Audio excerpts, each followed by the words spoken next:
काश्मीर पहलगाम ठारे जो निरीह पर्यटक मानक आतंकवादी माने जेभली भाव बर्बर चित्र हत्या कले आ ताहार जवाब निश्चित भाव मिलिबा बोली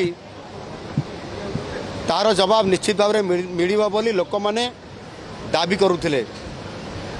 एवं वास्तविक ये दाबी को मध्य आज आम देशर यशस्वी प्रधानमंत्री मोदी जी तांको नेतृत्व रे भारतर वीर जवान माने जवाब देइछंती एवं ऑपरेशन सिंदूर ये माध्यम रे पाकिस्तान द्वारा ऑक्युपाई करा जाइतबा पीओके एवं पाकिस्तान रे 9टी जगार तांकर आतंकवादी आड्डा मानक उपरे जेभली भाव रे आम जवान मानक द्वारा उभय स्थल बाहिनी आकाश बाहिनी एवं नौबाहिनी अधिकारी मान द्वारा जो ऑपरेशन सिंदूर है ताहा करने द्वारा समस्त आतंकवादी से आड्डा गुड़िक आज ध्वंस कर दि जाइछि एवं आतंकवादी को मान निपात करा जाइछि। निश्चित भाव में यह बहुत बड़ गोटे भारत पाई ये विजयर यात्रा सारा विश्व आज जानिला भारतर शक्ति एवं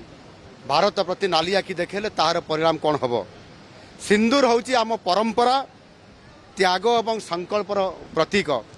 जो पहलगाम रे जो घटना घटीला से जो आमर निरीह पर्यटक मानक हत्या करा जाइतिला एवं तांकर स्त्री माने जो विधवा होइतिले